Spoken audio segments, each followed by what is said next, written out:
Hi, welcome to Your Great Journey. Each week, we offer you brief tips, techniques, and insights to help you master big change. For more information, please visit yourgreatjourney.com. Your Great Journey is brought to you by audiobook publisher Wetware Media. Wetware Media publishes a wide variety of personal transformation audiobooks available from any major online audiobook retailer. For more information, please visit wetwaremedia.com. That's WETWAREMEDIA.com. Worry is a thorn in our side, a rude audience member at the performance of our lives. Worry likes to trick you into thinking there's danger when there is none, and then urges you to fight, fly, or freeze.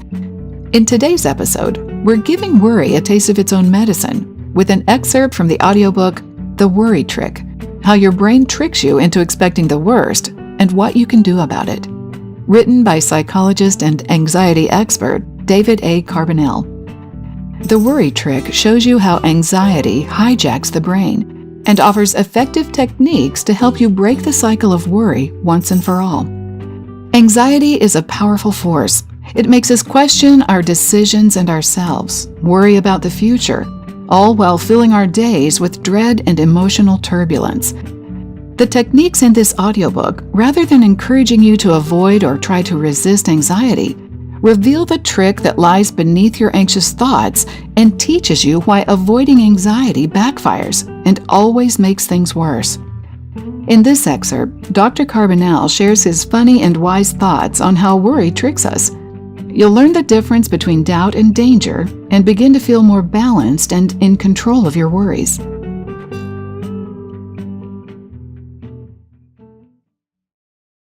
What is the worry trick? The trick is this: you experience doubt and treat it like danger. We all live our lives as if we know what's going to happen. Most days when I leave for the office, I tell my wife and son what time I'll be home. I say it like we can count on it, but of course, I don't really know for sure. I might end up booking an extra appointment and staying late. I might be home early because my last appointment cancels. I might return some phone calls that become lengthy conversations. I might have a flat tire or get stuck in a traffic jam. If it's a really bad day, I might even die unexpectedly. I usually don't pay much attention to those doubts. I know they're there because I can't know what the future really holds, but they don't usually bother me too much. I just go on about my business and figure that I'll respond to events as they arise. That, literally, is life. Danger or discomfort? If you or I have a doubt that really bothers us, though, we're likely to respond very differently. We're likely to treat that doubt as if it were a sign of danger rather than the usual discomfort we can feel about uncertainty. When you get tricked into treating the discomfort of doubt as if it were danger, this leads you to struggle against the doubt, trying to remove the unwanted thoughts from your mind. How do you struggle against the doubt? You might try hard to prove to yourself that the feared event simply won't happen. This usually results in arguing with yourself and feeling more anxious as a result. You try to stop thinking about it, only to get the same results that come from banning books. It increases your attention to and interest in the unpleasant idea. You might try to do something to protect against the feared event, and then find yourself worrying about whether or not that protection will be sufficient. You might bother your friends and family with repeated requests for reassurance. However, when they do tell you that you'll be okay, then you worry that they're just humoring you, so you'll stop talking about it. And you get dug in deeper and deeper with more doubt and fear and more unsuccessful struggle against it. Fear of the unknown. People sometimes talk about fear of the unknown as if it were a special category of fear. Everything about the future is unknown. It's not the unknown part that people find scary. It's when they consider the future and think that they do know what will happen and that it's going to be bad. That's when they get afraid. If you were planning on cooking a special meal for your boss and her husband tonight and experience the thought, "What if I get stuck in a traffic jam on the way home?" You might try and remove that doubt by making sure it couldn't happen. You could set your GPS to give you notices of traffic delays. You could check the highway department website for notices or call their 800 number. You could take local roads, even though that would make for a longer trip. You could call your spouse and ask what she thinks your chances are of getting stuck, trying to get some reassurance. You could develop a backup plan by identifying a restaurant that could deliver on short notice and keep their phone number handy. That might remind you that you're very dependent on your cell phone, and you might start monitoring its battery strength very closely. If you had a winter cold that lasted longer than usual and experienced the thought, "What if I have cancer or some other terrible illness?" you might try similar methods to clear your mind of the worry. You might consult your physician, which is usually not a bad idea. But if that didn't clear your mind of this worry, you might consult several other doctors as well. You might read up on your symptoms on various internet sites. You might look at the obituaries to see if anyone your age had died of cancer recently. You might look at a medical encyclopedia. You might ask the neighbors if they knew of any colds going around. In each case, you could expend a lot of time and effort trying to prove to yourself that you have nothing to worry about, that there is no chance of getting caught in a long traffic jam or of having cancer. Unfortunately, you probably won't get much relief from these efforts because you can't really prove that something won't happen. You can recognize that it's very unlikely, but there's no way to prove to yourself that some calamity isn't going to happen tomorrow because just about anything, no matter how improbable, is possible if your rules of evidence are loose enough.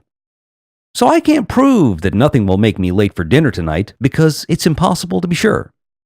The thought just doesn't bother me. However, if I did feel really bothered by that thought, I would probably be tempted to try to get rid of that thought, and that's where I might run into trouble. Can you predict the future? A husband who worried a lot about auto accidents would probably get very nervous whenever his wife didn't arrive home at the expected time. He might call her cell phone to verify that she was okay, and if she happened to have her phone turned off or buried so deep in her purse that she couldn't hear it, his attempt to make himself more comfortable would result in more doubt and fear. Then he might turn on the TV to see if there were any news stories about car crashes. He might think about calling local hospitals to see if she was there. He might drive around to see if he could spot her car somewhere. And even as he drove around, he'd worry about missing a call from the hospital on the landline, if they still have one. He might just stay home, pacing and worrying, and wondering if he should do something. How worrying backfires on you. This is a central irony of worry, that your efforts to stop worrying so often backfire on you. All too often, when you try to talk yourself out of a worry, you're likely to fail. Then, you take your failure to prove that nothing bad will happen as evidence that something bad will happen. You get more worried as a result of your effort to stop worrying. That's the heart of the trick. None of us knows the future. We know everyone dies, so far, but we don't know when and we don't know how. Most likely, tomorrow will be pretty similar to today, but if you try to prove it won't be different, you can't. And if you take your failure to prove that it won't be different as evidence that something bad will happen, you're in for a lot of worrying. Here's an example from my own life. Shortly after my son was born, he developed jaundice. His skin was yellow. It's common among newborns, pretty harmless, and generally disappears within a few days. If treatment is necessary, the standard treatment is light therapy, in which the child wears a special light for several days. My son needed the light therapy. Our conversation with our pediatrician went very poorly. My wife asked what would happen if the light didn't fix the problem. He said this was unlikely, that it almost always worked, and mentioned some really rare problems that could develop if it didn't. She asked what we could do then, and he mentioned a few minor procedures that would probably help. She asked what we'd do if those failed. The doctor said that was unlikely, but that in an extreme situation, a complete blood transfusion, the replacement of all the blood in our son's body, would probably solve the problem. She asked if that was safe, and he said that the blood supply is generally safe, but that there's always the risk of contracting AIDS, hepatitis C, and other diseases from a blood transfusion. What an agonizing 10 minutes that was. We had gone in seconds from arranging pretty routine care for our beautiful son to contemplating the prospect that he would get AIDS before his first birthday. And it was all foolishness, not because we were fools, but because we all did what came naturally in our roles as parents and doctors. My wife asked for concrete answers to remote hypothetical questions in an effort to calm her worries. The pediatrician answered them literally and completely, hoping to remove our doubts. I did nothing because I couldn't figure out how to make it better. The result was that we spent time vividly worrying about a terrible problem that was almost, but not quite, guaranteed not to happen. For several days, until the jaundice began to slowly fade, we lived with intermittent thoughts of our son contracting a dread disease. I say almost, but not quite, guaranteed not to happen because you can't ever get a satisfying guarantee that something won't happen. Even if it's something that appears impossible, you won't get the certainty you want. Here's an example of what I mean. What if the law of gravity gets repealed and we float upside down in the air, banging our heads? That's impossible because, insert highly technical proof, quantum mechanics, law of thermodynamics, fundibulum, and blah, blah, blah. But what if it does happen? Worry always gets the last word. Let me ask you something now. Does your car have a flat tire? Don't look out the window. When I ask people this question as we sit in my office, they almost always say no. But they can't see their car from my office. How did they know? They don't know, for sure. It's just that they didn't have a flat the last time they looked at their car, and that's good enough for them.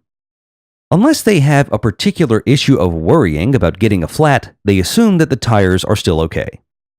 But with the particular topics they worry about, they want to feel absolutely certain that they don't have a problem, and so they continually try to prove that the problem they fear doesn't and won't ever come to pass.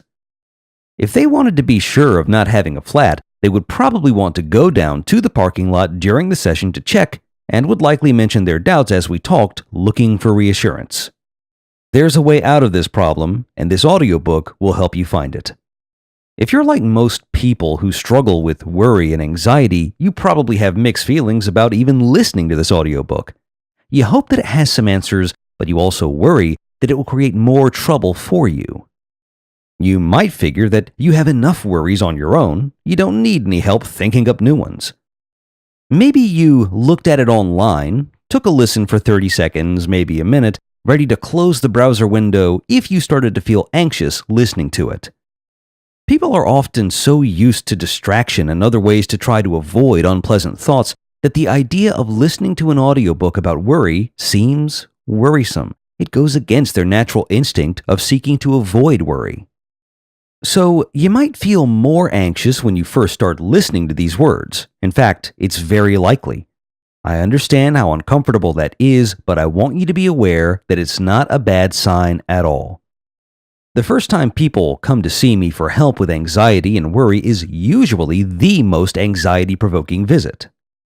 They hope they'll get a good result, they're afraid that they won't, and they're particularly afraid that our conversation will lead them to worry more rather than less. It's anticipatory anxiety, the kind you're likely to experience just before you become engaged in a task. Have you ever stood on a beach at the water's edge trying to get used to the temperature of the water before you go in? You might stand there for a while feeling cold, splashing some water on your ankles, trying to get used to it, but probably feeling colder for all your effort, standing there in the breeze and feeling the difference between your skin temperature and the temperature of the water. You won't really acclimate to the water temperature until you get in, and then you will feel more comfortable. Your natural desire to feel comfortable first causes you to experience more discomfort as you literally postpone and delay the moment of relief that comes with getting in the water. That's how it usually works with worry. It's okay to feel nervous at the outset, and actually very predictable. Don't be tricked by that nervousness. It will fade. Come on in. The water's okay. Thanks for listening to this excerpt from the audiobook, The Worry Trick: How Your Brain Tricks You into Expecting the Worst and What You Can Do About It. You can purchase the complete audiobook from any major online audiobook retailer. If you'd like more information, please visit yourgreatjourney.com. Please be sure to subscribe to the show so you don't miss an episode. And if you like the show, please rate it and review it. See you next week. Thanks for listening. Your Great Journey is brought to you by audiobook publisher Wetware Media. Wetware Media publishes a wide variety of personal transformation audiobooks available from any major online audiobook retailer. For more information, please visit wetwaremedia.com. That's WETWAREMEDIA.com.